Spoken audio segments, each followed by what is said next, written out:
Muy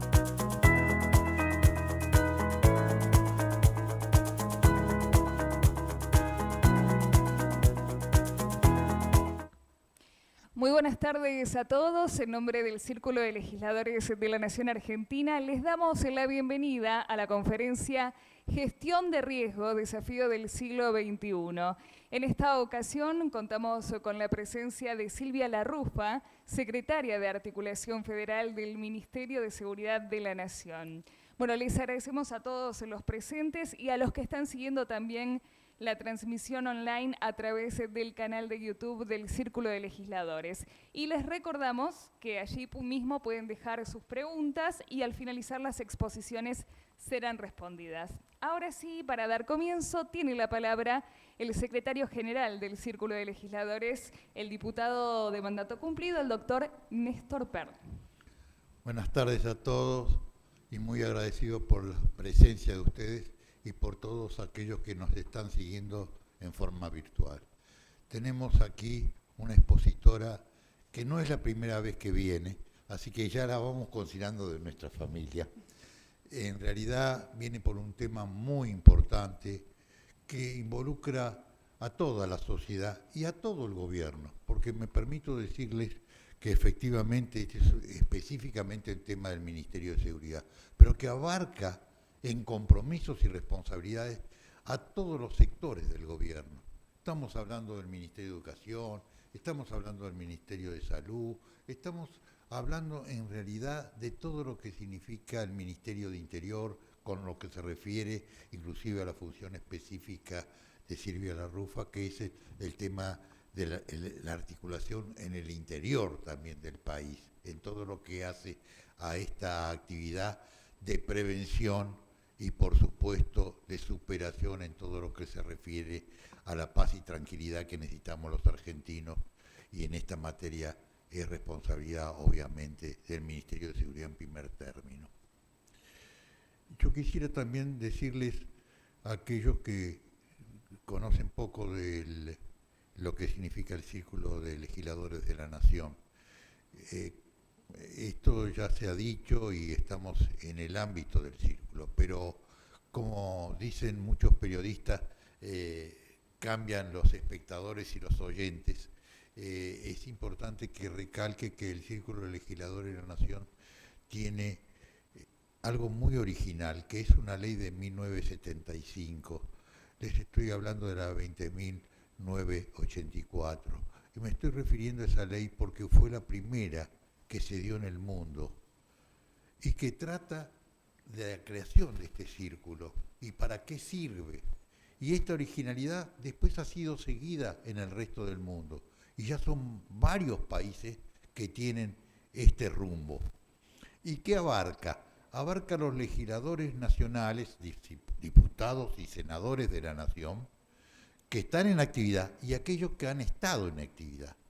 Y bajo ese aspecto, todos estos son socios. Y evidentemente crear las condiciones para que, a partir inclusive de la experiencia de los que ya estuvieron en el Congreso, sirva para buscar planteos comunes, para buscar realzar la actividad parlamentaria. Esto es muy importante de destacar. Y el Círculo va cumpliendo con esto, creando como posibilidad de conocimiento, de estudio, e inclusive la posibilidad también de consenso. Y en esto se trabaja. Esta es una parte de nuestro trabajo, justamente el poder crear las condiciones de que se puedan escuchar las voces como la que hoy vamos a escuchar, de aquellos que nos van a interiorizar sobre soluciones que no conocemos, aquellos que van a crear la posibilidad de un debate, aquellos que van a llevar al Congreso lo que puedan oír acá y a partir de ahí enriquecer lo que son las discusiones parlamentarias. En este sentido, quiero agradecer nuevamente más a Silvia Larrufa que esté acá y decirle, esta es su casa y lo digo de corazón. Adelante, Silvia.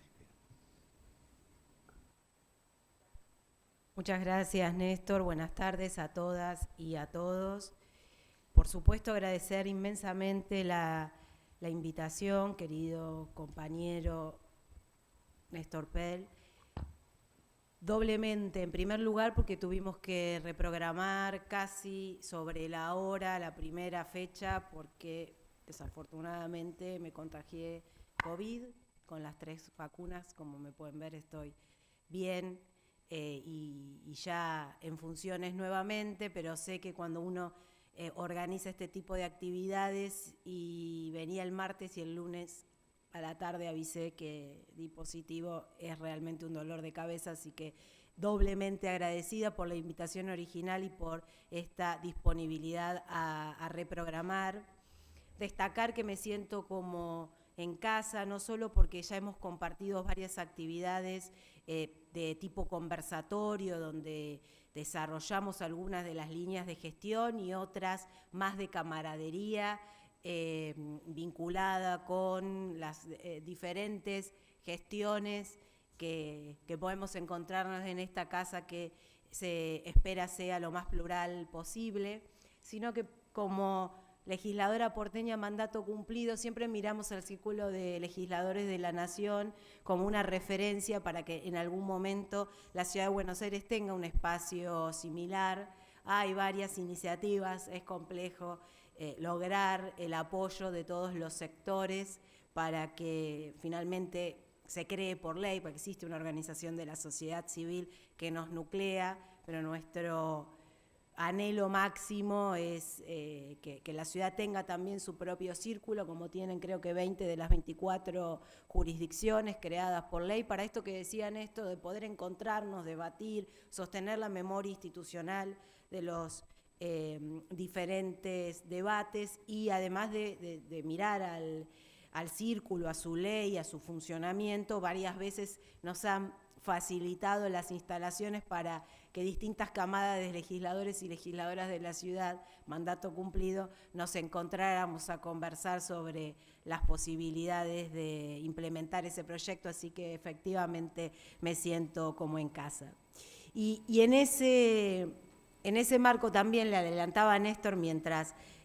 charlábamos a la espera de poder iniciar, que el tema de hoy, que es la gestión integral del riesgo, es decir, las políticas que se da el Estado, antes de hablar del gobierno, para prevenir eventos adversos, para mitigar riesgos que esos eventos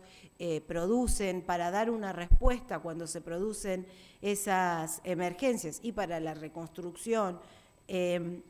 posterior, tienen un marco normativo muy sólido que quiero destacar como un producto del Congreso Nacional, la Ley 27287, que tomando varias de las recomendaciones de un convenio internacional, que es el marco de acción de Sendai, establece cómo deberíamos hacernos cargo de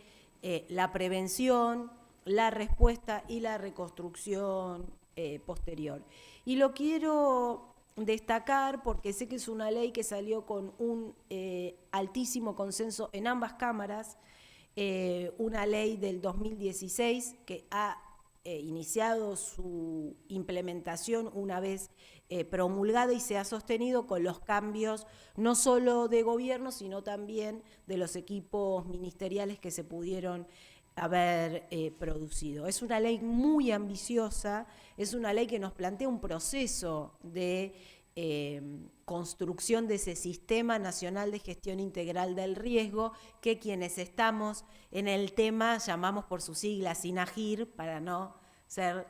tan reiterativos con algunas expresiones.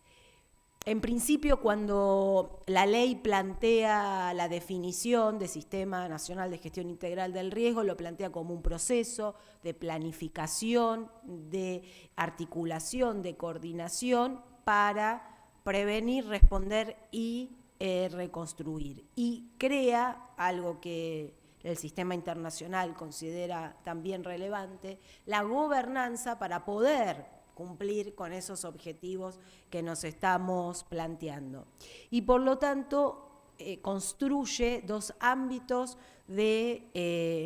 intervención para dar respuestas a estos desafíos. Por un lado, el Consejo Nacional, que es la reunión de todos los ministerios y organismos del Estado Nacional que de una u otra manera están vinculados, insisto, con la prevención, la respuesta y o con la reconstrucción. Son una enorme cantidad de organismos. Algunos organismos científico-técnicos, como por ejemplo el Servicio Meteorológico Nacional, Instituto Nacional del Agua, el organismo regulador de las represas, entre tantos otros. Otros directamente los ministerios, como Ambiente, como Seguridad, como Educación, obviamente Economía tiene que estar presente, y ese espacio es el que toma como las decisiones estratégicas que a su vez son implementadas por las áreas que corresponde o a través de los puntos focales de estos ministerios u organismos. Otra de las cosas que la ley le plantea ya a este Consejo Nacional, que está en cabeza del jefe de gabinete, porque es el jefe supremo de la Administración Pública Nacional, es que elabore un Plan Nacional de Reducción de Riesgos de Desastres. Ese plan fue elaborado en parte del 2017 y del 2018 y por lo tanto se aprobó para que tenga vigencia entre el 2018 y el 2023, con objetivos de tipo institucional, como por ejemplo que las 24 provincias estén adheridos antes del 2023 a objetivos más concretos de las áreas, como mejorar los sistemas de alerta temprana para los sismos, para las inundaciones, para las remociones en masas, para los incendios, acá ya los sistemas de alerta temprana son un poco más complejos. Y ese plan, a su vez, plantea la necesidad de generar planes operativos anuales que evalúen el cumplimiento de las metas y que reformulen de acuerdo al cumplimiento o no. Es decir, que el Estado, a través de una importante cantidad de profesionales y funcionarios de diversas áreas, se reúnen periódicamente con una metodología para ir elaborando estos planes operativos anuales. Hace muy poquito el jefe de gabinete, el ministro Juan Mansur, convocó a reunión del Consejo Nacional y se aprobaron los planes operativos del 2021 y del 2022, porque por el COVID no habíamos hecho reunión del Consejo Nacional presencial el año pasado, y en breve estamos convocando nuevamente a todas las comisiones para que empiecen a trabajar sobre el plan operativo para 2023 y ya los lineamientos estratégicos básicos para la elaboración del siguiente plan anual, que no lo vamos a hacer quinquenal, sino que lo vamos a hacer hasta el 2030, porque en ese año vence también el marco del Sendai que ya hice referencia y queremos que nuestros planes siempre estén en líneas con las recomendaciones que hace el sistema internacional. Y en ese punto esta charla es muy importante porque nosotros tenemos la expectativa de poder generar un proceso de participación de la sociedad interesada en estos temas para que colabore con la construcción de ese nuevo plan 2024-2030. Porque allí es necesario volcar todo el conocimiento que las comunidades tienen en torno a estas temáticas, desde inundaciones, terremotos, incendios, remociones en masas, erupciones volcánicas, todas situaciones que en un país tan extenso como el nuestro, con diferencias climatológicas importantes como las que tiene claramente la Argentina, se viven cotidianamente. Por supuesto que la mayoría no tienen un nivel de impacto tan alto que todas lleguen a ser de interés de la agenda pública nacional, pero todas sí reciben respuestas de algún integrante de este Sistema Nacional de Gestión Integral del Riesgo, que en un segundo nivel, ya hablé del nacional, tiene el Consejo Federal de Gestión Integral del Riesgo, que es la reunión de las protecciones civiles de las 24 jurisdicciones con el Ministerio de Seguridad de la Nación, de forma tal de poder, insisto, trabajar en prevención, optimización de la respuesta, que es quizás la expertise mayor que tienen las protecciones civiles a lo largo de su historia, y también la reconstrucción. En ese sentido hice toda esta introducción normativa porque estamos en el círculo de legisladores, y esta puesta en común me parece que da cuenta de la importancia de la interacción que se da y se debe dar entre los poderes del Estado. Muchas veces escuchamos en la sociedad civil, en los medios de comunicación, cierta crítica a la falta de diálogo o a la desconexión entre las jurisdicciones o entre los poderes, y me parece que este es un ejemplo virtuoso, que ante una problemática específica, como era las emergencias, evitar que se repitieran recurrentemente en un mismo lugar, evitar que cuando ocurran se profundicen los riesgos o se mantenga la amenaza, en qué sentido las comunidades desarrollaban per se sus capacidades de resiliencia. Entonces, en lugares donde recurrentemente había inundaciones, se autoevacuaban, pero después volvían al mismo lugar donde al año siguiente o a los 2 años iban a volver a sufrir la misma situación, y no había una intervención del Estado para evitar que eso se volviera a producir. Si la obra para evitar la inundación era compleja o cuasi imposible, por lo menos evitar las consecuencias que esa inundación podía tener sobre la comunidad. Y entonces, insisto, por eso me parecía importante empezar por esta reflexión y este reconocimiento a las y los diputados y senadores que trabajaron en este proyecto y que le dieron sanción. Sé que se trabajó varias veces hasta que finalmente logró dictamen y el tratamiento en los 2 plenarios. Una ley que está no complementada, pero apoyada por la ley que creó y plantea el sostenimiento del Sistema Nacional de Bomberos Voluntarios, la ley 25054, y una ley muy nuevita, del finales del 2020, la 27269, que es de fortalecimiento del Sistema Nacional de Bomberos Voluntarios, ya que ese sistema es un brazo operativo muy importante, no solo de la protección civil a nivel nacional, sino de las protecciones civiles provinciales y también de las municipales. Entonces, insisto, en estos temas suele haber un encuentro virtuoso entre Ejecutivo y Legislativo para lograr mayor robustez al momento de la ejecución de las políticas públicas. A veces, cuando estamos en gestión, decimos, bueno, falta un pasito más, que es el acompañamiento de estas decisiones legislativas ratificadas por el Ejecutivo al promulgar la ley con los correspondientes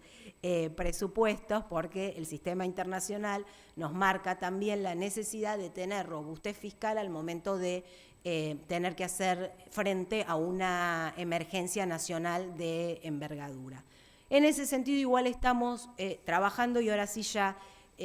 voy a contar las principales líneas, porque efectivamente son un montón. En primer lugar,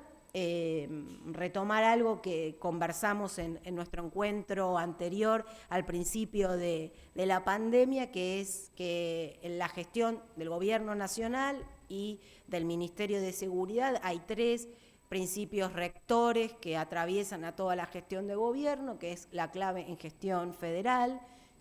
y el Congreso como una muestra también relevante de esa mixtura de las 24 jurisdicciones. la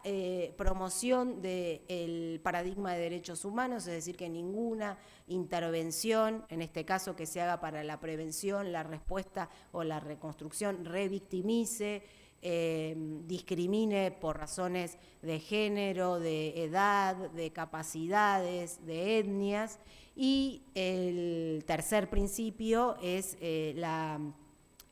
fortalecimiento de la perspectiva de género en toda la gestión de gobierno, también en la gestión integral del riesgo. Con esos principios rectores, que insisto, es de toda la gestión, en conjunto con el ministro de Seguridad, el doctor Aníbal Fernández, construimos los ejes centrales de la gestión cotidiana. Por un lado, es la transversalización de este paradigma al que recién hice referencia. Es decir, que poder conversar con la sociedad civil, con organizaciones especializadas, con los gobiernos locales, los gobiernos provinciales, el resto de los organismos nacionales, para que demos el salto de no pensar solo en cómo dar la mejor respuesta, que es una parte muy importante, pero insistir mucho en la reducción de los riesgos y en la prevención y en la construcción de capacidades de resiliencia de nuestras propias comunidades. El segundo eje sobre el cual estamos gestionando diariamente es el del fortalecimiento de los diferentes eslabones que integran el Sistema Nacional de Gestión Integral del Riesgo, que van desde la capacitación a promotores de la sociedad civil en gestión del riesgo, a el Sistema Nacional de Bomberos Voluntarios, a las protecciones civiles municipales, por ejemplo, en la generación y construcción de sus propios mapas de riesgo locales, a las protecciones civiles provinciales para la elaboración de sus planes provinciales, para la elaboración de protocolos, como a otros organismos, incluso nuestras propias fuerzas federales, que se capacitan muchas veces en el sistema internacional y obtienen reconocimiento. Por ejemplo,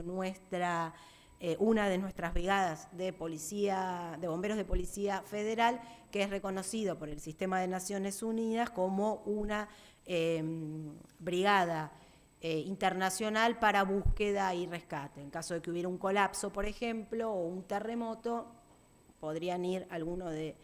a cualquier país. Estoy pensando en los vecinos porque siempre son más cercanos y tenemos mayores vínculos, pero en realidad están certificados para ir a cualquier otro país.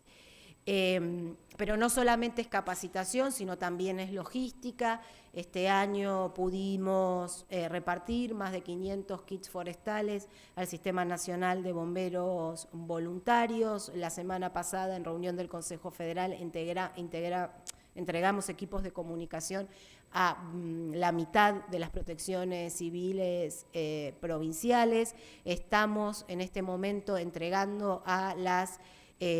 provincias que se ven afectadas por la bajante del río Paraná a través de sus cuarteles de bomberos, tanques bolsas, y en breve estarán llegando algunas cisternas a más de 66 cuarteles de bomberos de 50 de estos municipios que se encuentran a la vera del río Paraná y que se vieron afectados por una bajante histórica. Y también, por supuesto, nuestras propias fuerzas federales, ya que contamos permanentemente con el apoyo logístico y operativo de Gendarmería, fuertemente con la Superintendencia de Bomberos de la Policía Federal y el trabajo que la Prefectura Naval hace en las islas del Delta,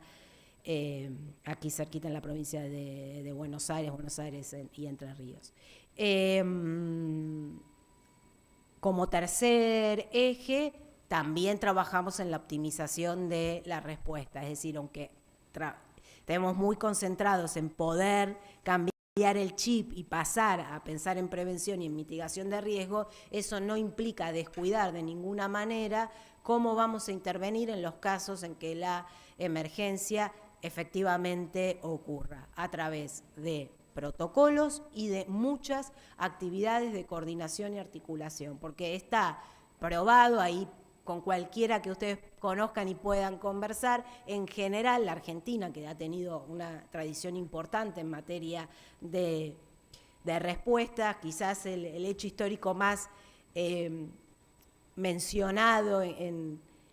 tanto en los medios como en las charlas es el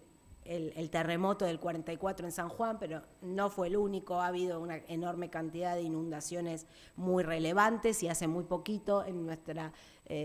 memoria reciente los incendios forestales en la provincia de Corrientes. Es decir que tenemos trayectoria. Si uno conversa con los actores que han estado en el terreno, en general lo que todavía hay que seguir profundizando y mejorando es la coordinación provincia, municipio, nación, Estado, organizaciones de la sociedad civil, Estado, fuerzas de seguridad provinciales, federales, incluso Fuerzas Armadas, que hacen un trabajo logístico de apoyo muy importante. Las menciono por afuera, aunque son parte de los estados, obviamente, pero porque a su vez tienen una lógica de funcionamiento muy particular, y entonces hay que entender que eso también es necesario articular. Y también con la comunidad. En las zonas urbanas a veces decirlo no tiene automáticamente una visualización de a qué nos estamos refiriendo, pero cuando nos adentramos en las comunidades originarias, en las poblaciones más rurales, es muy importante conocer los propios saberes que esas comunidades han construido a lo largo del tiempo y los referentes que tienen a efectos de poder establecer vínculos al momento de poder dar una respuesta o de implementar un servicio de alerta temprana, porque si no puede ser muy lindo científicamente, pero cuando llega el momento puede ser que alguien en la provincia se entere que se está por desbordar el Bermejo, pero las comunidades que están allí al costado se enteran cuando ven que el agua les está llegando. Entonces, todavía, por más que el marco normativo sea sólido y muy bueno, hay mucha tarea por llevar por delante. Y otro eje para nosotros también muy relevante en la gestión es el de la participación activa y cada vez más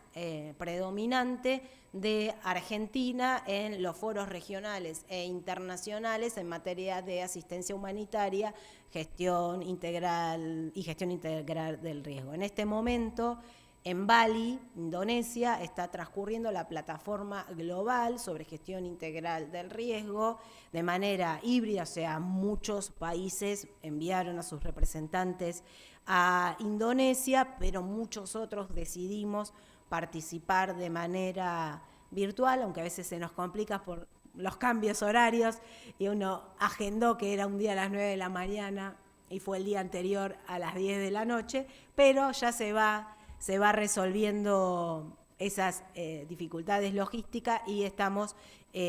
participando. A nivel nacional es el área de Cascos Blancos del Ministerio de Relaciones Exteriores y Cultos quien tiene la representación política de la Argentina en estos foros. El Ministerio de Seguridad, en tanto Secretaría Ejecutiva del Sistema Nacional de Gestión del Riesgo, es el punto focal operativo, pero pueden participar provincias, municipios, organizaciones,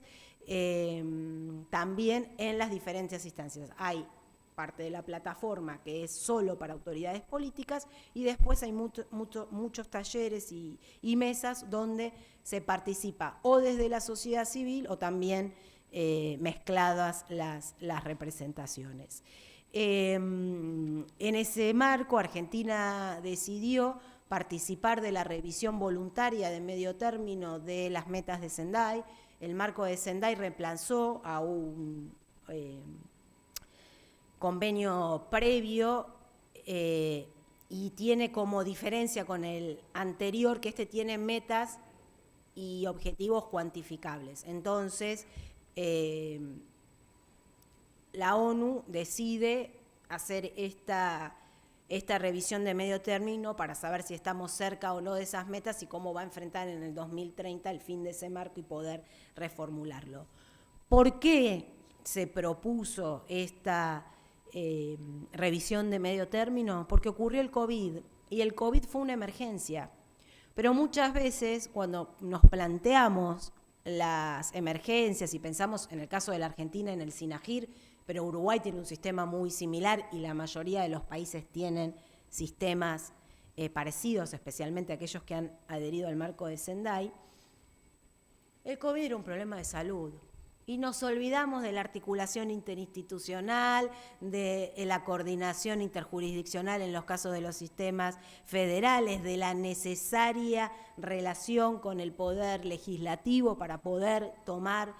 algunas decisiones en materia de emergencia. Obviamente el poco de andar salud automáticamente constituyó el COE, el Comando Operativo de Emergencias, con otros organismos, y allí nos volvimos todos a encontrar, pero de alguna manera la primera respuesta fue por fuera del SINAGIR. No nos pasó solo a nosotros, sino Naciones Unidas no estaría pensando en la necesidad de evaluar a mitad de término, o sea, 2015-2030, justo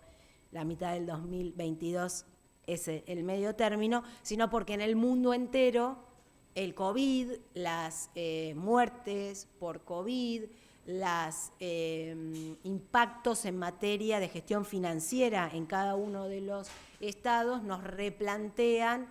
mirar si estamos en condiciones de cumplir con esas metas y con esos objetivos. En ese sentido, por ejemplo, el Gobierno Nacional, a través de la Jefatura de Gabinetes de Ministros, en conjunto con el Ministerio de Seguridad y también con el Ministerio de Salud y la Secretaría de Asuntos Estratégicos, estamos en conversaciones con el Banco Interamericano de Desarrollo para ampliar un préstamo ya concedido para la respuesta en la emergencia, pero esa ampliación no solo es monetaria, hoy es de 300 millones y se agregarían 100 millones de dólares más, sino que se amplía en el objeto, porque el original era solo para inundaciones de determinada envergadura y para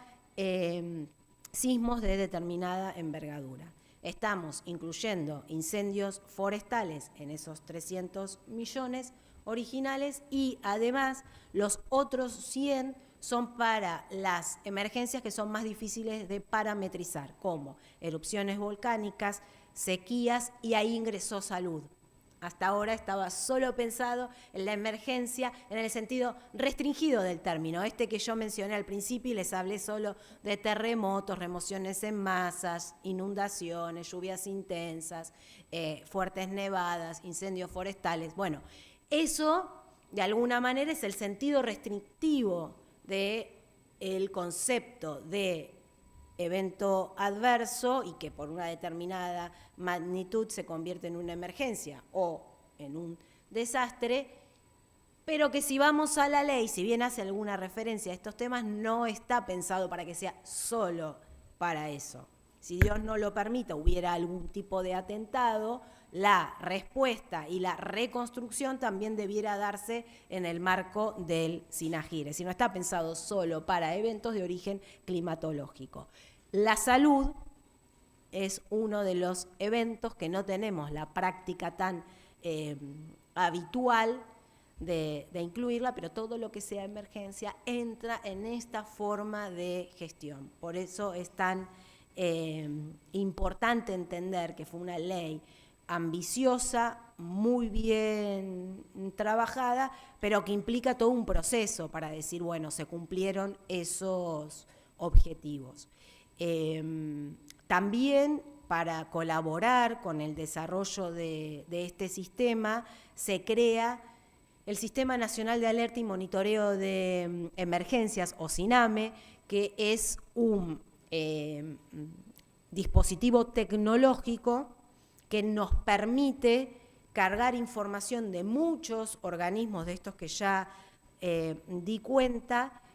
y compartirlos con provincias y municipios de forma tal de que en los casos que hay sistemas de alerta temprana uno pueda ir viendo. Estoy pensando en las represas que tienen un muy buen sistema, entonces uno hace clic en esa represa y dice, bueno, a tantos metros desborda, hoy está en tanto, y puede ir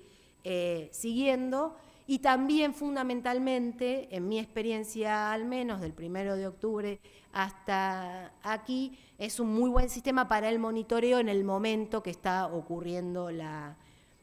emergencia. Y nosotros estamos trabajando en conjunto con el Ministerio de Ciencia y Tecnología para potenciar aún más, para garantizar la interoperabilidad entre las bases de datos de los otros organismos de ciencia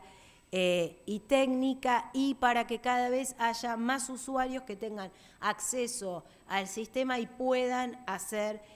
mejor uso. Porque el que les conté recién de alerta o de monitoreo claramente es para los decisores políticos, pero hay un nivel enorme de información histórica y de información actual que sirve para trabajar en prevención, en análisis, en descripción de los diferentes fenómenos ocurridos y aprender de las lecciones aprendidas de esas intervenciones. Y entonces, cuanto más personas tengan acceso y organismos fundamentalmente a nuestro CINAME, creemos que va a ser mayor el uso. La verdad es que estamos desarrollando una cantidad enorme de políticas públicas, por supuesto, con la convicción del Gobierno Nacional que conduce el presidente Alberto Fernández en torno a el cumplimiento de los compromisos internacionales y de la normativa nacional, con el apoyo permanente de la Jefatura de Gabinete de Ministros, no solo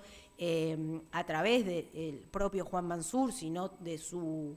jefe de asesores, Martín Yáñez, pero además con la impronta del ministro de Seguridad, el doctor Aníbal Fernández, que está siempre pendiente de dónde se están dando las dificultades para poder avanzar y para que cada día haya una mejora en nuestras intervenciones. Intervenciones además que tanto el jefe de gabinete como el ministro de Seguridad han manifestado la decisión o la recomendación al resto de los organismos, tanto nacionales como provinciales, que tienen que estar siempre en línea con las decisiones que tomamos en materia de adaptación al cambio climático. Es imposible pensar que nuestras agendas sean dos agendas que no conversan entre sí, porque muchas de nuestras emergencias sí son de origen climatológico. Aunque el sistema no dé solo respuesta o no esté pensado solo para eso, la verdad es que el 55% de las emergencias de los últimos 75 años fueron inundaciones. Hoy estamos atravesando una ola de sequía de varios años que cambia un poco esa lógica, pero y por eso la bajante del río Paraná quizás como la emergencia hídrica actual más relevante, aunque hay varias cuencas que están en situación de emergencia, pero por la extensión geográfica y la cantidad de población y de producción que afecta es muy, muy relevante, pero nada nos hace pensar que no vamos a volver a tener inundaciones de magnitud relevante. Inundaciones hay recurrentemente en nuestras provincias, pero no llegan al nivel de impactar en la agenda de gestión nacional por este recorrido que venimos haciendo, porque antes de la sanción de esta ley obviamente existía el Sistema Federal de Atención a la Emergencia, el CIFEB, porque el Sistema Nacional de Bomberos Voluntarios existe hace más de 120 años, no recuerdo el 1800 exacto en que se creó el primer cuartel, pero tienen una relación con su comunidad muy profunda y una historia muy relevante, porque la protección civil, antes denominada defensa civil, porque en general nacen en el Ministerio de Defensa y después cuando se produce la desmilitarización de varias áreas de la seguridad, no solamente se produce la transición orgánica de un lugar al otro, sino la transformación semántica para explicar que ha habido algún cambio, no solo de dónde cuelga ese evento, aunque la Secretaría de Coordinación en Emergencias del Ministerio de Defensa tiene un rol central en nuestro esquema nacional de respuestas. En el caso del norte argentino estamos dando entre una enorme cantidad de organismos, la provincia y el Sistema Internacional Respuestas a una Emergencia Sociosanitaria, es decir, que hemos logrado dar ese paso, que no hablamos solo de emergencias o eventos adversos que ocurren producto de algún factor del clima, sino que incluimos a otro. Nada nos hace pensar, incluso ni siquiera el cambio climático, que la mayor cantidad de nuestras situaciones van a estar vinculadas con el clima. Y en ese sentido, los sistemas de alerta temprana siguen siendo una herramienta muy importante, así como los mapas de riesgos de las comunidades e, insisto, los saberes que las propias comunidades desarrollaron. Nosotros tenemos todo el día para hablar, pero siempre creo que es más relevante, ¿no?, cuando hacemos intercambio de preguntas, para no aburrir. Uno quizás le gusta más un tema y a quienes están aquí o conectados y conectadas les interesa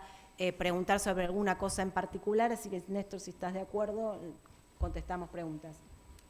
Bueno. Mucho gusto.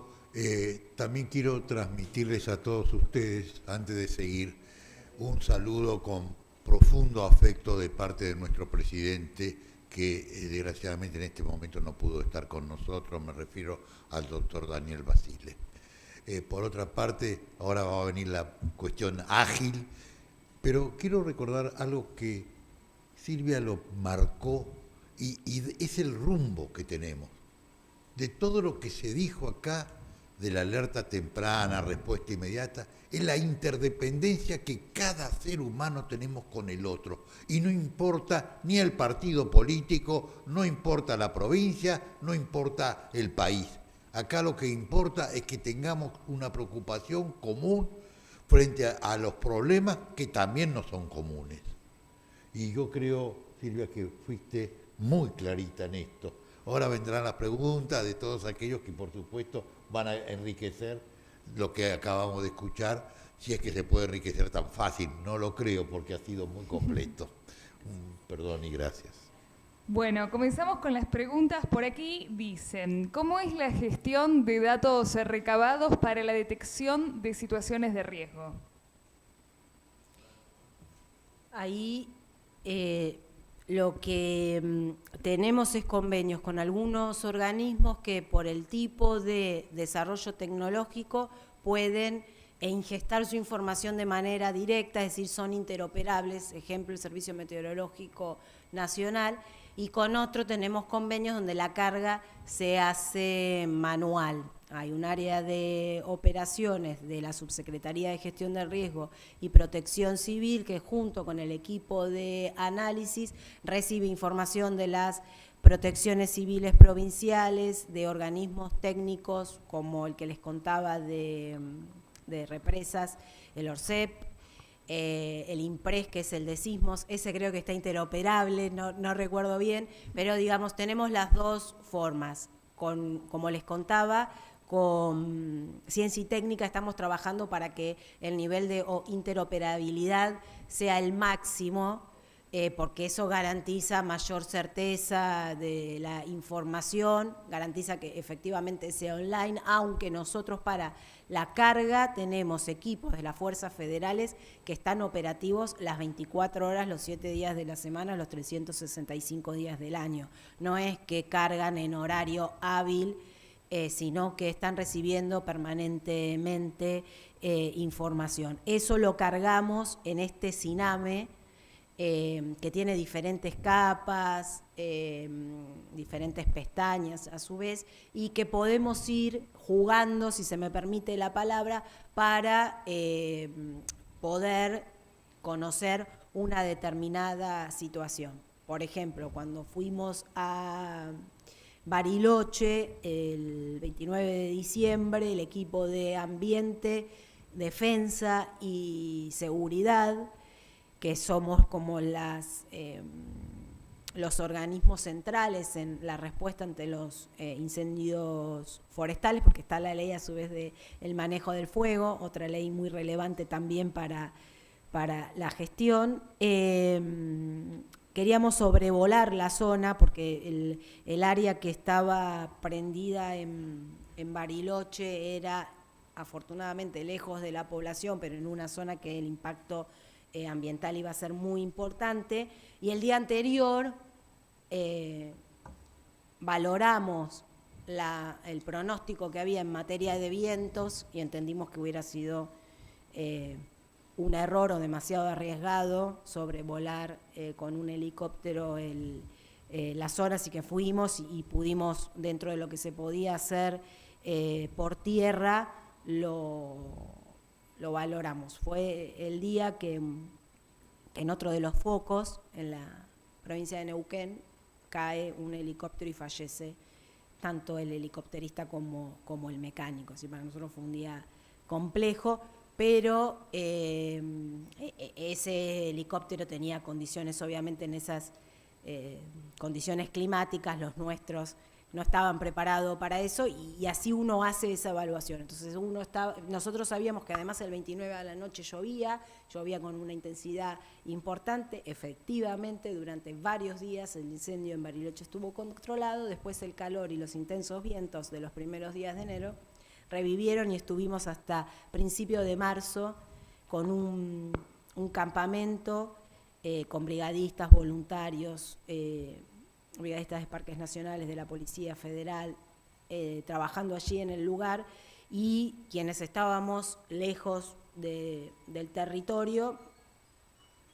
podíamos hacer el monitoreo gracias a que, por ejemplo, la CONAE nos manda la imagen satelital que obtiene a día vencido, ¿sí? Por una cuestión de costos, no es que estamos online, pero estamos viendo cómo termina, en la mañana viendo cómo terminó el día anterior. Ese también está interoperable, es decir, es un sistema que tiene mucho por ser mejorado, pero que está muy bien pensado para el alerta, como dice su nombre, pero como les conté, en mi opinión, es mucho más útil para el monitoreo en el caso de una emergencia. Bien, por acá preguntan, teniendo en cuenta la revolución digital, ¿cuál es el rol de la inteligencia artificial en la detección y prevención de situaciones de riesgo y qué avances hay en la utilización de tecnologías? Bueno, muchos de los sistemas de alerta temprana están construidos sobre desarrollos tecnológicos. No sé si al punto de definirlos como inteligencia artificial, ¿sí? Pero quiero decir que la tecnología, bueno, algún profesor mío me diría tecnología es todo, hasta la virome, pero quiero decir que los desarrollos informáticos son muy importantes y el CINAME, de hecho, como portal, no solo de gestión de datos, sino de georreferenciación, es una muestra de ello. Pero lo que ha servido mucho el desarrollo, ya sí, lo que se podría denominar inteligencia artificial o un escalón mayor que un mero desarrollo tecnológico, es para determinadas herramientas para la intervención. Fundamentalmente estoy pensando en el rescate. No solamente los 33 mineros en Chile, sino que en algún momento que estuve en la gestión en la provincia de Buenos Aires, una niñita cae en un pozo en la ciudad de Lomas de Zamora, y afortunadamente los bomberos voluntarios de ese lugar, después de muchas horas, la pudieron rescatar sana y salva. Hoy hay tecnología que les permite verla, si la niña, la persona, llega a estar desmayada pero con respiración, el sistema le muestra que allí hay una persona, detecta si por el tipo de respiración es un animal o un ser humano, un montón de avances que facilita la tarea del recurso humano, que como todo en la vida es lo más relevante. Pero por eso en algún momento dije que cuando hablamos de fortalecer a los diferentes eslabones, no solo pensamos en capacitación, sino también en logística, y por logística también estos avances tecnológicos que facilitan esa tarea que antes la hacía el ser humano como podía, el ingenio argentino lograba que se pudiera dar una respuesta, otras veces no con ese resultado, como el que me tocó estar allí cuando ocurrió en Lomas, y por eso lo tengo tan presente, o hace muy poquito participamos en conjunto con el gobernador de la provincia de Buenos Aires en la inauguración del centro de entrenamiento de la Federación de la provincia de Buenos Aires en la ciudad de Tapalqué, y tienen un aula, para ponerle un nombre, que se prende fuego, ¿no? Pero no es que o sea, tiene un sistema tecnológico que permite la simulación. Yo estoy acá, el fuego más todavía atrás que la pared. O sea, yo diría que unos 20 metros había de distancia entre los que mirábamos y los que fueron a hacer la respuesta, y sentíamos el calor. O sea, realmente eso está muy bien hecho, y eso permite la capacitación del personal con la tensión que implica la respuesta, porque una cosa es, sí, me cuelgo, no es fácil para nadie, no, yo no soy bombera, así que no digo que sea fácil, pero bueno, uno va, practica, todo muy lindo, pero después hay que ir al momento de la respuesta, no es lo mismo que hacer el ejercicio, y esto te plantea la posibilidad del calor, del ahogamiento, de la necesidad de responder rápido. Está pensado para lo que se denomina incendios estructurales, no forestales, entonces cómo es el juego del aire para facilitar o empeorar la respuesta. Así que en ese sentido hay un montón, incluso los módulos móviles que tiene el Consejo Nacional de Federaciones de Bomberos Voluntarios, tiene varios. A mí me gusta entrar en el de confinamiento, y es impresionante, ¿no? Porque además de lo que implica, y entonces tiran humo y hacen ruido, y todas las dificultades que le permiten al personal capacitarse con casi con el mismo estrés que si fuera una situación real. Cuando a mí me tocó, yo no hice todo, no fui a rescatar a nadie, simplemente vi cómo funcionaba, entonces, bueno, el humo, sí, qué terrible, hasta que lloró el bebé, y en ese momento me corrió un escalofrío por el cuerpo, y dije, me imagino lo que debe ser la situación en la respuesta real, no en la práctica, de bomberos, brigadistas o quien fuere yendo a rescatar, ¿no? Porque el bebé llora, no te habla, no sabe, no lo podés calmar. Bueno, toda esta tecnología hace que nuestros recursos humanos, que siempre han sido muy profesionales, no solo heroicos en el sentido de que, bueno, salen igual, sino que han sido heroicos y profesionales, cada vez son más profesionales y tienen mejor tecnología para las respuestas, por eso cada vez más las respuestas son eficaces y se reducen la cantidad de personas muertas por eventos, que es uno de los indicadores que tiene Sendai, que se vaya reduciendo año a año la cantidad de personas que fallecen en virtud de emergencias. En nuestro país, insisto, no estamos tan acostumbrados a emergencias de grandes envergaduras, excepto las que mencioné, pero si pensamos que ayer veíamos, si alguno prestó atención en los medios, que en una ciudad importante en Estados Unidos hubo un tornado y solo de movida había 2 muertos y estaban buscando un montón de personas, entonces plantear en cantidad de muertos por emergencia cada 100.000 habitantes como meta no es una meta menor. y para eso sirve mucho la inteligencia artificial y todo desarrollo tecnológico que pueda colaborar. Bien, por acá dicen, ¿puede hacer mención a la experiencia transmitida a través de la Universidad de Tel Aviv, tema jurisdiccional y tema federal sobre este tipo de política pública a desarrollar? Sí, fue una charla realmente muy interesante, ahora les voy a contar, pero efectivamente sus preguntas, el que alguno transmita alguna experiencia, el conocernos con personas que tienen diferentes trayectorias siempre mejora claramente la gestión pública. Para mí eso es una convicción y probablemente nos encontremos varias veces y a lo mejor hablando de diferentes temas, porque la gestión pública tiene eso, que nos permite a veces hacer frente a diferentes desafíos temáticos, pero hay como principios de la gestión que suelo, si la oportunidad me lo permite, reiterar. Uno de ellos es el intercambio con los centros de estudios, con las universidades nacionales y con algunas de otros países. Y en este caso,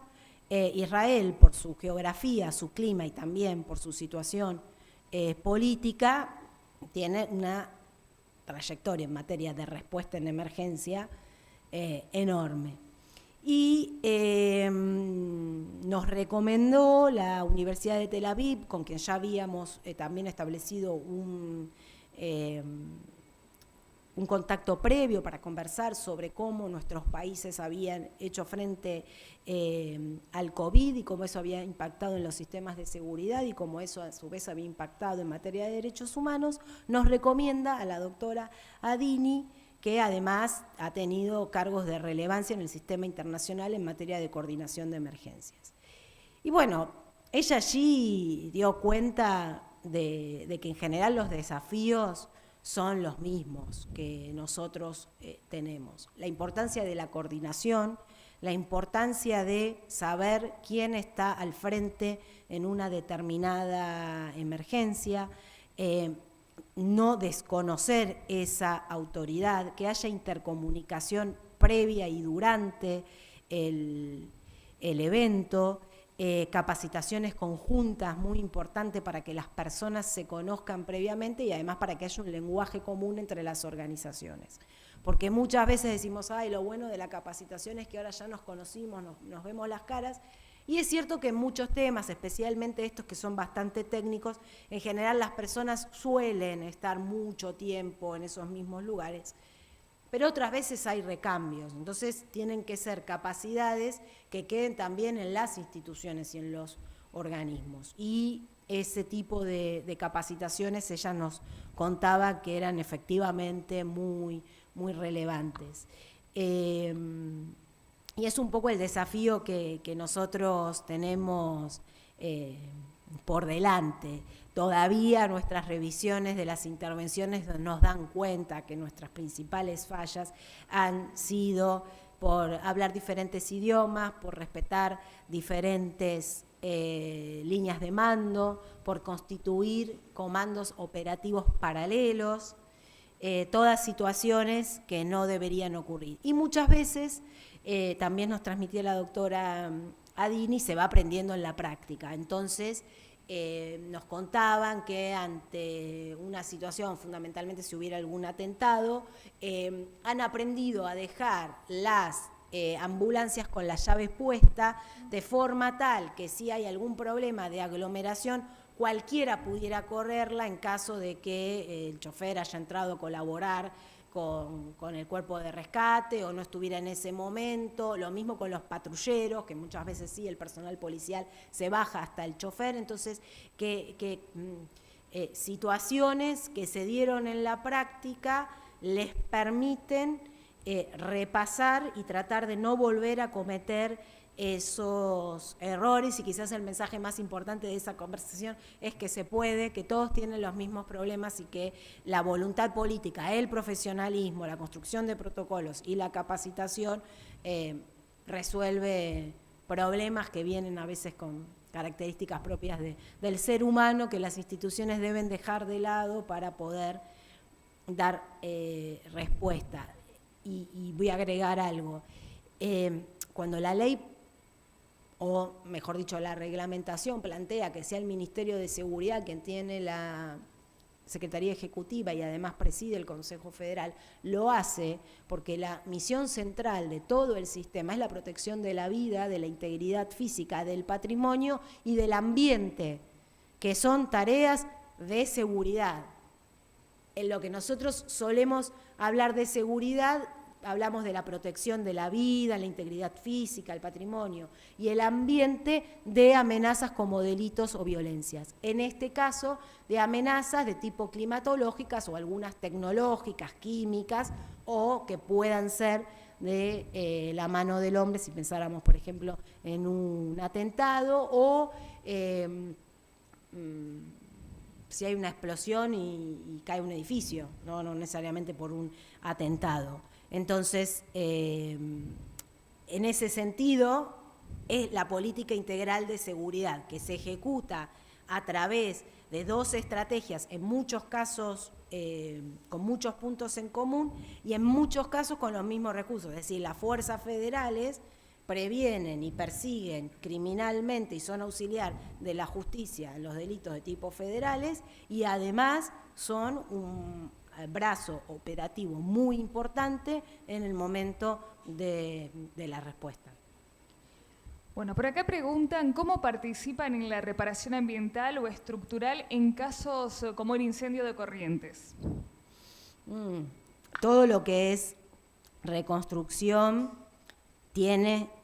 tantas o más complejidades que la articulación en la respuesta. Porque ahí interviene el gobierno local, el gobierno municipal y en lo que le corresponda, obviamente, el gobierno nacional. Y además porque las reparaciones deben ser múltiples. Por supuesto que si hubiese habido víctimas fatales, primero se empieza por la asistencia a la familia que sufrió esa pérdida. Si hubiera habido impacto en comunidades urbanas sin víctimas fatales, lo primero es la recuperación de la vivienda, de la escuela, del camino, para que lo más rápido posible esa comunidad pueda retomar su actividad habitual. Allí, por ejemplo, incluir la perspectiva de género es muy importante. Todos los estudios que se realizan muestran que las emergencias que tienen impacto directo sobre la comunidad perjudican o influyen más sobre las mujeres, porque en general son las que tienen más trabajo no registrado y son las que tienen más carga en el cuidado, y entonces si la emergencia hace que haya más personas con discapacidades, aunque sean temporarias, o que haya que ir a cuidar a los niños porque la escuela está cerrada, A, porque se inundó, B, porque se usa como centro de evacuado, las mujeres se hacen cargo de esas tareas de cuidado y pierden el ingreso semiformal o informal que tuvieran. Entonces siempre hay que estar prestando atención. Pero además, en el caso de estos incendios forestales que han tenido un fuerte impacto ambiental, bueno, se trabaja con el área de ambiente que trabaja la recuperación de la flora y la fauna autóctona, ¿no? En Corrientes veíamos cómo los, no quiero decir una brutalidad, pero eran lagartos, se iban moviendo con sus crías en el lomo porque el fuego los corría de su hábitat natural, yaguaretés y otros, quizás la imagen de los lagartos era la más llamativa porque siempre están escondidos. Entonces, desde el punto de vista de la comunicación fue la más impactante, pero todavía hay brigadas de recuperación de fundamentalmente fauna del local y después se trabaja con el Ministerio de Agricultura, Ganadería y Pesca muy fuertemente en la recuperación productiva porque afectó casi 1 millón de hectáreas de la provincia de Corrientes, muchas de las cuales eran ganadera agrícola fundamentalmente, y allí hay que trabajar. La Argentina tiene hace ya más de un año, entiendo, una ley de emergencia agropecuaria por la sequía, por diferentes razones, entonces a lo mejor los recursos estaban más fáciles en el caso de la recuperación, pero también es una tarea ardua que requiere protocolos, capacitaciones, articulaciones, voluntad política, recurso económico y la articulación de los tres niveles de gobierno, que a veces es lo más complejo y como ocurre muchas veces con varias cosas que logran trascendencia pública, pasada la situación, se sale la mirada y entonces pierde a veces el ímpetu que tuvo la respuesta. Pero la verdad que hoy se está trabajando allí también fuertemente y en particular puedo contar que la provincia de Corrientes en el marco del Consejo Federal se está fortaleciendo en materia de logística y recursos para la respuesta, pensando que son situaciones que podrían repetirse en virtud de las altas temperaturas que se prevén en los meses, no del invierno, pero sí adelantamiento de lo que sería la temporada de primavera, temperaturas superiores a las históricas en todo lo que es el NEA. Y entonces esa situación que no era tan habitual, porque estaban los esteros, había humedad y entonces era más difícil, pero la sequía y las altas temperaturas hicieron que ocurriera, puede volver a repetirse, entonces ahí se está trabajando para poder dar una mejor respuesta la próxima vez y reducir los riesgos o los daños que esa emergencia produce. Bueno, ¿de qué forma SINAGIR contribuye a lograr la coordinación efectiva de los actores que intervienen directamente en una emergencia? Bueno, ahí hay una respuesta en el nivel teórico o políticamente correcto y después le digo la verdad. El SINAGIR se plantea eso. Nos plantea, bueno, basta de ser aulas separadas, compartimentos estancos, de no hablarse, de tener diferentes lenguajes informáticos que no permiten la interoperabilidad entre las bases, de reconocer una cadena de mando y no importarte lo otro, de que si vos sos nación llegaste y ya está, acá mando yo y no te importa si la provincia o el municipio, aunque en el caso nuestro, un sistema federal, eso no fue nunca así, ya había dificultad en la conversación, pero siempre se sabe que la primera respuesta está en cabeza del municipio. Cuando el municipio se ve superado, recurre a la provincia, y cuando la provincia se ve superada, recurre a la nación. Incluso en otra charla me preguntaban, ¿la nación puede entrar si le parece que no está la provincia dando bien la respuesta? No. ¿Hay vidas en juego? Sí, pero no. Nosotros somos un sistema federal y el territorio es de las provincias, los recursos hídricos son de las provincias, así que vamos cuando las provincias nos autorizan o nos convocan a ir. La ley, insisto, plantea mecanismos para saltear esto, no es que dice de un día para el otro está todo resuelto y es todo maravilloso, pero aún a pesar de la sanción de la ley, de la aprobación del Plan Nacional, de la permanente conformación de las comisiones que hacen los planes operativos anuales, incluso durante el COVID, lo hicieron virtual, pero sostuvieron la práctica, nos falta todavía un montón.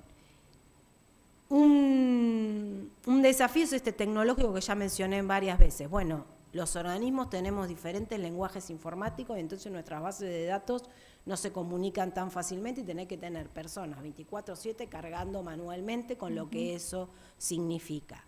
Después, las históricas reticencias a compartir información, ¿no? Alguna vez un sociólogo / politólogo dijo que la información es poder, y aunque cierta verdad existe en ese postulado, lo cierto es que el no compartir información no nos permite tomar decisiones eficaces y eficientes en cualquier tema. A tal punto que el ministro Aníbal Fernández, en la reunión del Consejo Nacional, trajo un ejemplo de lo que sería la seguridad vinculada con delito y violencia, y dijo que en una reunión que había tenido con el FBI, donde estaban conversando temas de trata de personas, contrabando, tráfico de armas, narcotráfico, el FBI reconoció que prefiere a veces que un dato se escape y llegue a quien no tiene que llevar que guardarse esa información, porque guardarse esa información probablemente impida llegar al buen objetivo, tomar una decisión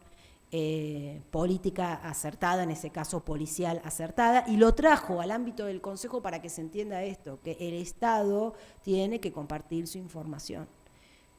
Falta para eso. Muchas veces el vínculo entre las y los funcionarios es bueno, porque nos conocemos, por la militancia, porque compartimos mesas técnicas, por lo que fuere, pero cuando nos damos media vuelta y le decimos a nuestras áreas burocráticas, bueno, che, vamos a hacer tal cosa, siempre lo encuentran el pelo al huevo de forma tal de, mi información es mía. Se trabaja en eso, pero no les voy a decir que ya está todo resuelto, porque a mí en general no me gusta mentir cuando cuento de la gestión, porque creo que además tenemos un montón de cosas para contar del proceso que hay hacia resolver estos problemas, pero imagínense que son muchas áreas del Estado, nación, provincia, municipio, insisto, organizaciones de la sociedad civil. Entonces, es un proceso. Están los ámbitos institucionales, que son estos, el Consejo Nacional y el Consejo Federal. Después se van creando mesas temáticas, que para mí son los ámbitos donde los problemas se resuelven más operativamente. Entonces, cuando tuvimos la ola extrema de calor en la segunda semana de enero, hicimos una mesa de monitoreo, estuvimos toda la semana de 8 a 23 reunidos en la sede del CINAME, viendo si había colapso del sistema energético, si había falta de acceso al agua potable, y todas las áreas, AISA, Desarrollo Social, el ENRE, Defensa, a través o con el Ejército, para ir dando las respuestas. La declaración de emergencia hídrica en la bajante del río Paraná tiene una mesa de trabajo de gestión de esa emergencia, obras hidráulicas, subsecretaría de puentes, de puertos y vías navegables, el Instituto Nacional del Agua, el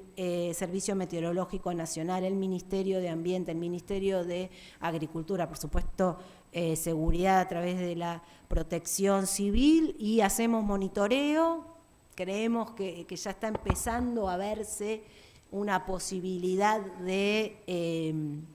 recuperación, lo que no implica que mañana va a estar en los niveles deseados, pero sí que no se va a profundizar, y por eso le recomendamos, que es la palabra correcta, al jefe de gabinete que le proponga al presidente la prórroga de la emergencia hídrica por 180 días, es decir, hasta el inicio de la primavera, porque ahí creemos que vamos a tener un buen panorama para saber si es necesario prorrogarlo o ya podemos pensar en que se va a dar una recuperación gracias a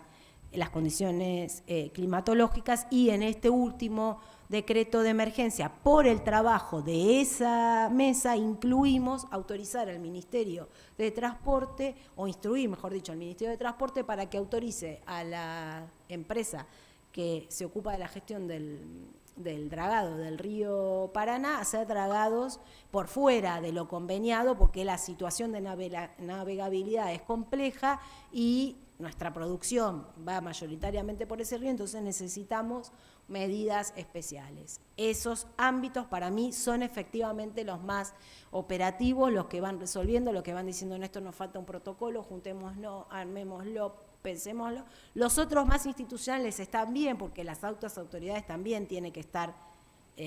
al menos en conocimiento del día a día, pero ahí todavía nos falta un poquito más de una década de trabajo, de compromiso, de no importa quién sea el ministro o la ministra, el color de tal gobierno, sino que haya convicción de que la única forma de trabajar, como dijo Néstor, es articulado y coordinadamente. Si no,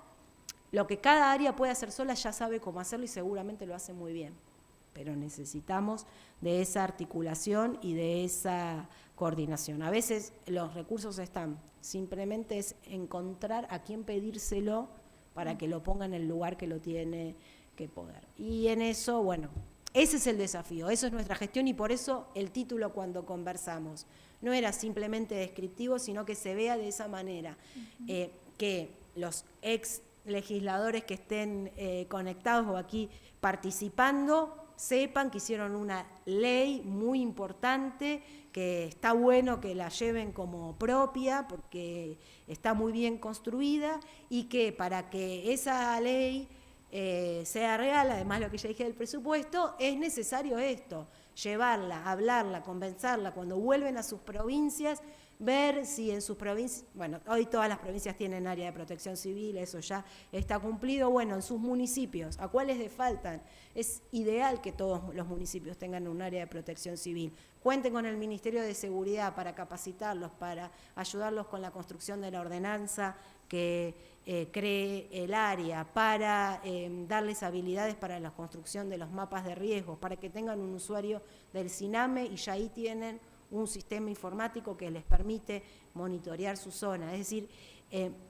hay mucho por hacer, hemos avanzado como país un montón y todavía nos falta mucho, si no, no tendría trabajo, así que bueno, por eso además siempre nuevos desafíos. Bueno, última pregunta, dice así, ¿existe algún proyecto con un presupuesto para atender la violencia institucional como el gatillo fácil, articulada entre las provincias y el Estado Nacional?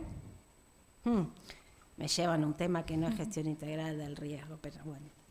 Pero igual podemos dar una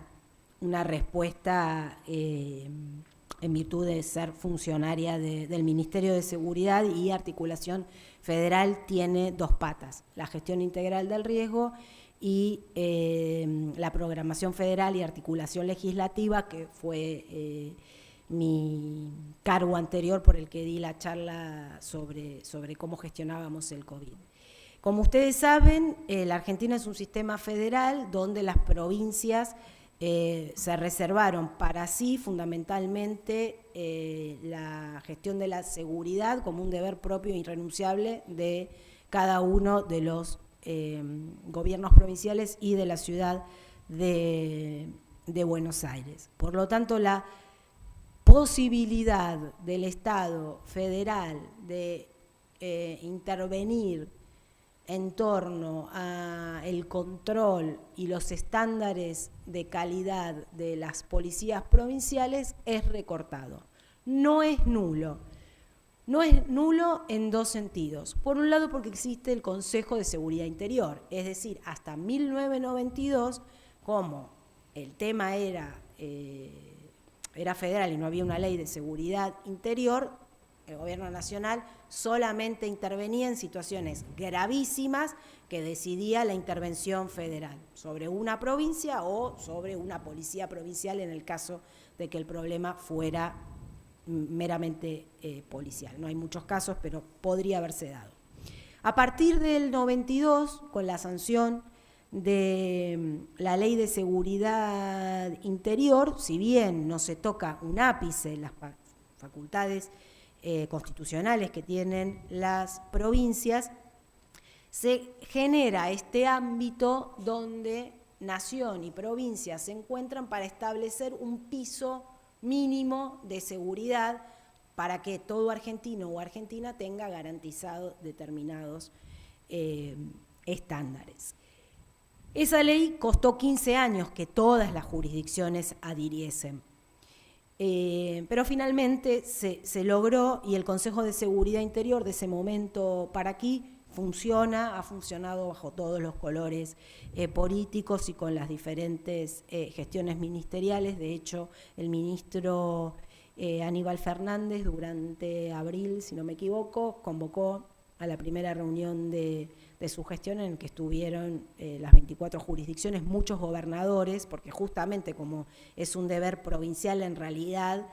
el gobernador es quien delega en el ministro, mientras que en el caso de gestión del riesgo el Consejo Federal estará integrado por el ministro que lo puede delegar en alguna autoridad de protección civil. Entonces allí se trabaja desde cuáles son los perfiles comunes para ser policía y que más o menos todas las provincias tengan los mismos requisitos. Si alguna no lo quiere hacer, no hay forma de ponerle un arma en la cabeza para que lo haga, ¿sí? Pues estamos en un sistema federal, pero en general lo que se acuerda en un consejo se avanza.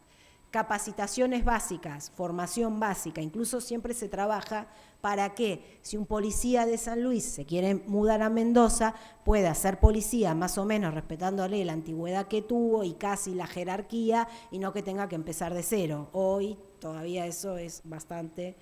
difícil, casi no imposible.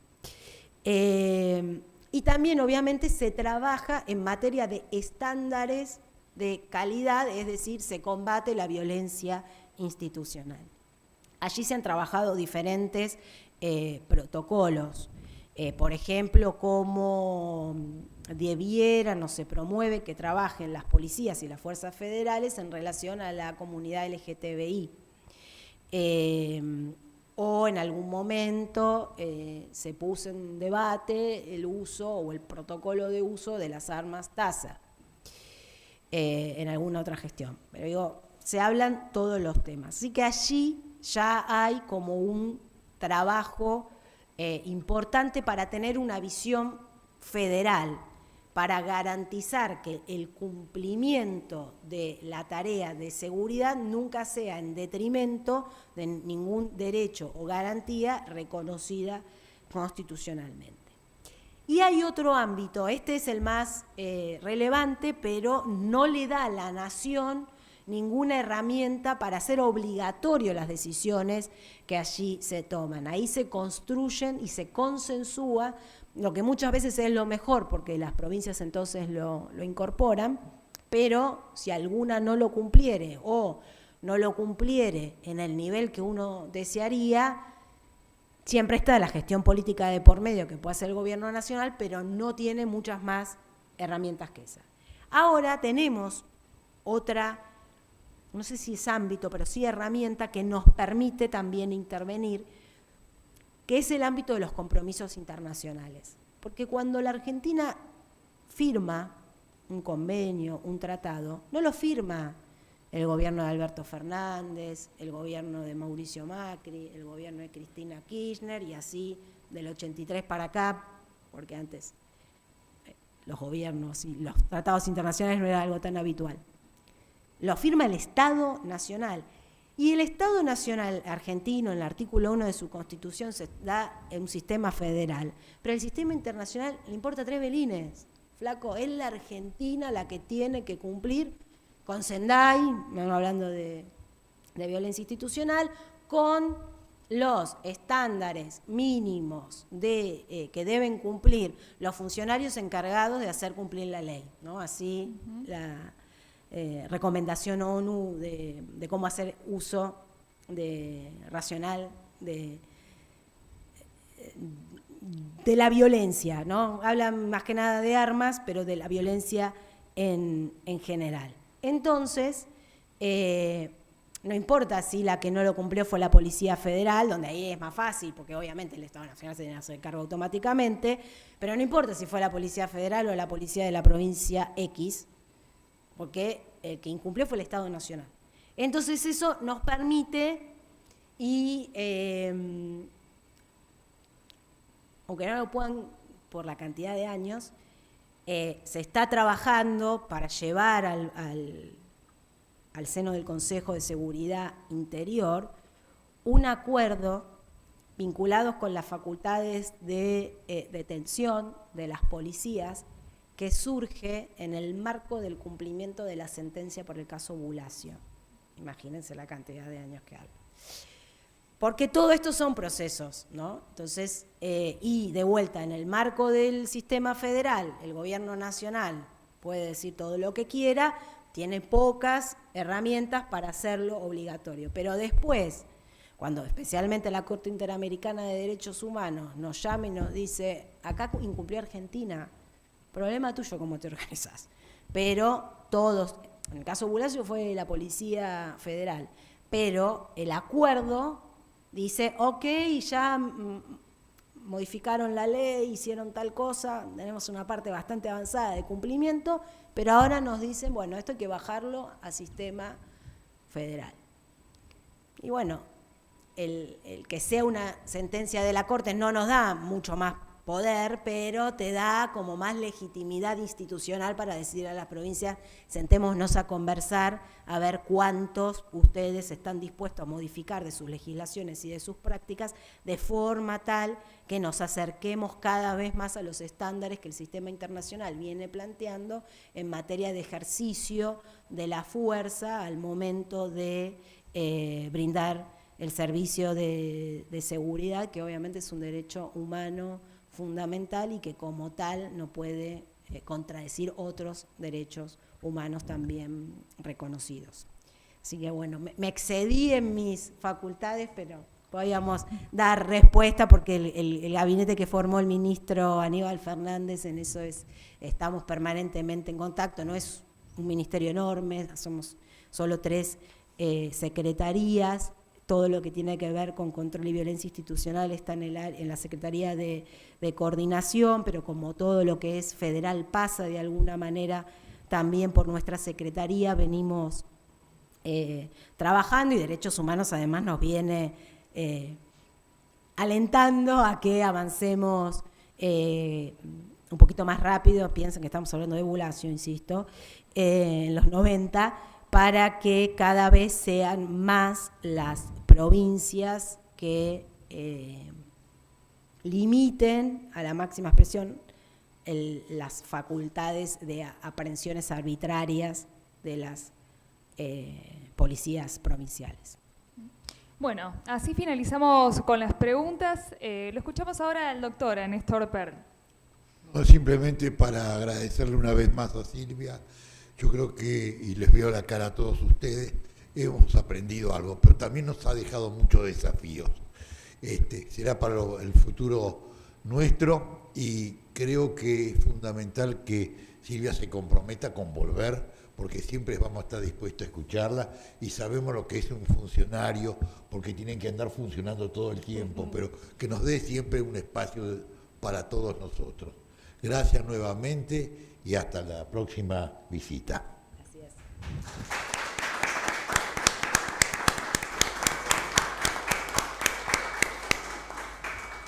Bueno, muchísimas gracias por supuesto a Silvia Larrufa y de esta manera damos por finalizada la conferencia Gestión de Riesgo, Desafío del Siglo XXI. El Círculo de Legisladores de la Nación Argentina les agradece por haber participado. Invitamos ahora a los presentes a disfrutar de algo rico para comer y beber. Gracias, hasta pronto y que tengan una excelente tarde.